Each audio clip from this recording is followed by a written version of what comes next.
지금까지 공부한 머신러닝이라는 과정을 통해서 우리가 얻는 결과물은 학습된 모델입니다.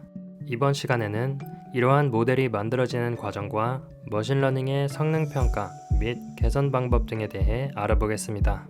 여기서 모델이란 특정 유형의 규칙을 인식하도록 훈련된 프로그램 파일입니다. 예를 들어 자동차 이미지로 학습된 컴퓨터 비전용 모델은 영상 속 다양한 차량을 식별할 수 있고, 자연어 처리용 모델은 단어와 문장 등을 번역할 수 있습니다. 학습되었다라는 말은 컴퓨터가 스스로 데이터 규칙을 찾는 기술을 갖고 있다는 것을 의미합니다. 즉, 컴퓨터 비전 인공지능은 곧 컴퓨터 비전 모델인 것이고, 자연어 처리 인공지능은 자연어 처리 모델이 되는 것입니다. 우리가 이러한 모델을 만들어 사용하는 이유는 빠르게 데이터를 학습하여 높은 정확도로 예측과 판단을 할 수 있기 때문인데요. 그럼 인공지능 모델을 만들기 위해서는 무엇이 필요할까요? 시험 준비 과정에 빗대어 생각해 보세요. 시험 공부를 시작하기 전에 먼저 공부해야 할 자료를 모아야겠죠. 컴퓨터를 학습시키기 위해서도 데이터를 먼저 모아야 합니다. 예를 들어 사과를 인식할 수 있는 인공지능을 만들기 위해서는 여러 가지 사과 이미지 자료를 먼저 모아야 하고, 엑스레이 사진을 이용해 질병을 판단하는 인공지능을 만들기 위해서는 환자들의 다양한 엑스레이 사진 자료를 모아야 합니다. 이렇게 모아진 데이터를 바로 데이터 세트라고 하며, 데이터 세트는 트레이닝 세트와 테스트 세트로 나눕니다. 비율은 보통 8대2로 트레이닝 세트의 비율이 훨씬 높은데요. 짧은 시간 안에 끝나는 시험을 위해 오랫동안 공부할 자료를 모으고 공부하는 것과 비슷하죠. 그런데 왜 데이터를 모집하고 8대2로 나누는 걸까요? 시험 전 모의고사를 통해 실력을 점검하듯 모아진 데이터가 학습이 잘 되었는지 확인해야 하기 때문인데요. 즉, 데이터의 상당수를 가지고 컴퓨터가 훈련을 하고, 그렇게 학습된 모델이 새로운 데이터를 접했을 때도 예측을 잘 할 수 있는지 데이터의 일부를 가지고 테스트해 보는 것이죠. 처음 보는 데이터에서도 잘 작동하는 일반화된 모델을 얻는 것이 머신러닝의 목표랍니다. 머신러닝에서는 모델의 성능을 낮추는 과대적합과 과소적합이라는 문제를 흔히 접할 수 있는데요. 먼저 과대적합이란 모델이 훈련 세트에 과하게 적합한 상태가 되어 일반성이 떨어지는 현상입니다. 훈련 세트에만 정확성을 보이고 그 외의 데이터에서는 낮은 정확도를 보이는 모델로 남의 말에 잘 넘어가는 팔랑귀를 가진 사람과 비슷합니다. 데이터 세트가 충분치 않은 경우 과대적합의 원인이 됩니다. 이를 해결하기 위해서는 더 많은 데이터를 확보해야 합니다. 만약 수집할 수 있는 데이터가 제한적이거나 데이터 수가 적은 경우에는 어떻게 해야 할까요? 이럴 때 데이터를 여러 번 반복해서 나누어 모델의 학습을 검증하는 교차 검증을 사용할 수 있습니다. 하나의 데이터를 훈련 세트와 테스트 세트로 여러 번 나눈 것의 평균적인 성능을 계산하면 한 번 나누어 학습하는 것에 비해 좀 더 일반화된 성능을 얻을 수 있습니다. 과소적합은 모델이 훈련 세트의 규칙을 제대로 찾지 못해 테스트 세트에 대한 정확도가 모두 낮은 경우입니다. 고집이 센 고집쟁이와 비슷하며 매우 둔한 모델이라 할 수 있습니다. 과소적합은 모델의 복잡도가 낮은 경우 나타납니다. 복잡도가 낮다는 것은 복잡한 문제를 몇 개의 특정 요소만 갖고 해결하려는 것을 의미합니다. 과소적합 문제를 해결하기 위해서는 조금 더 복잡한 모델을 사용하여 적합한 규칙을 찾아낼 수 있는 모델을 만들어야 합니다. 그럼 이제 모델의 성능 평가는 어떤 방식으로 계산되는지 알아볼까요? 머신러닝에서의 지도학습은 그 안에서 회귀와 분류로 나눈다고 했었는데요.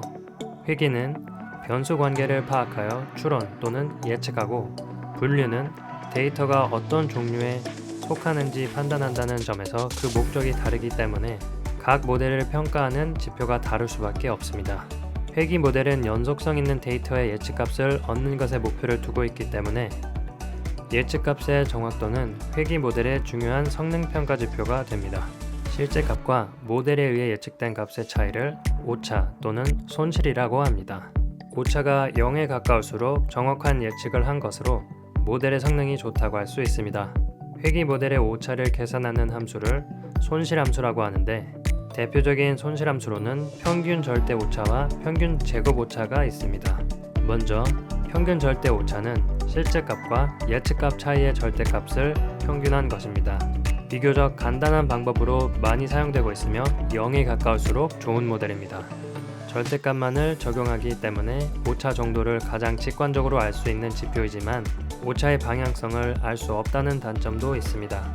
평균 제곱 오차는 실제 값과 예측 값의 차이를 제곱하여 평균을 내는 방법입니다.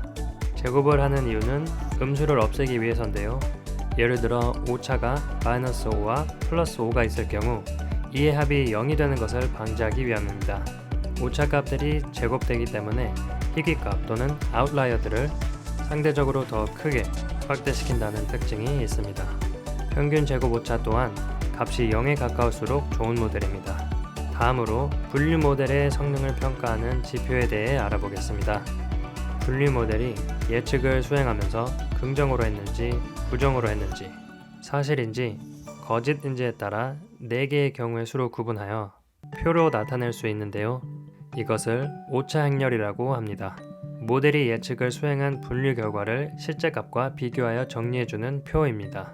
코로나 사례를 통해 표를 해석해 볼까요? 예를 들어 모델이 코로나 환자가 양성이라고 예측하고 실제로 그 환자에게서 코로나가 검증되었다면 이 경우가 true positive의 케이스가 됩니다.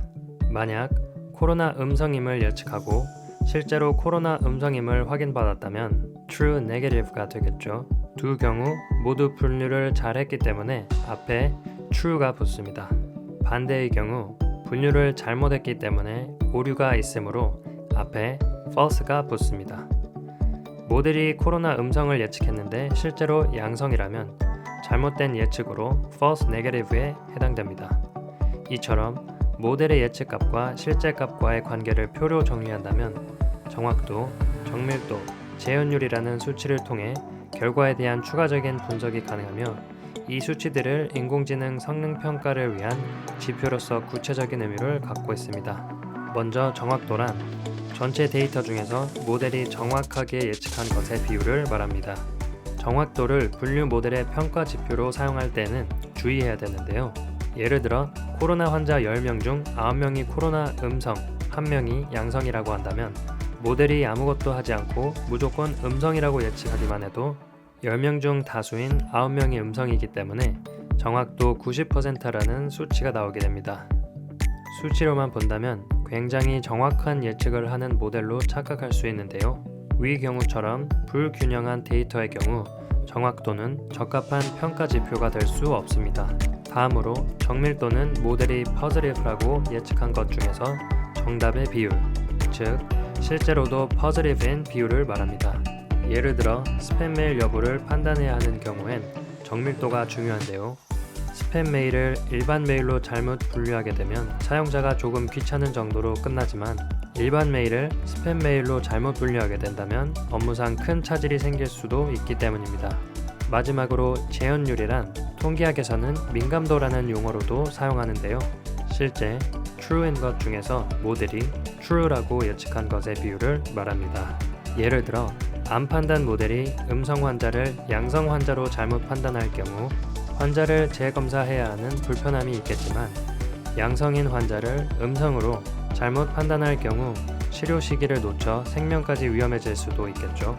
암 진단처럼 재현율이 상대적으로 더 중요한 지표인 경우 양성인 데이터에 대한 예측을 음성으로 잘못 판단하게 된다면 실제 상황에 큰 영향을 줄 수 있습니다. 가장 좋은 모델은 정확도와 정밀도를 모두 잡은 모델인데요. 위 관역 그림에서도 볼 수 있듯이 정확도와 정밀도를 바탕으로 만들어진 모델은 정확히 목표한 대로의 결과를 낼 수 있습니다. 그런데 정밀도는 있지만 정확도가 떨어지는 모델의 경우에는 그림처럼 화살이 관역의 중앙이 아닌 다른 곳에 모여 있게 됩니다. 그렇다면 정확도와 정밀도가 둘 다 낮은 경우에는 어떻게 될까요? 화살이 관역 여기저기 흩어져 있는 그림처럼 목표한 결과를 제대로 낼 수 없게 됩니다. 이번 시간 우리는 머신러닝의 다양한 성능평가 지표에 대해 알아보았는데요. 다음 시간에는 인공지능을 설계하는 데 필요한 수학 개념에 대해 알아보겠습니다.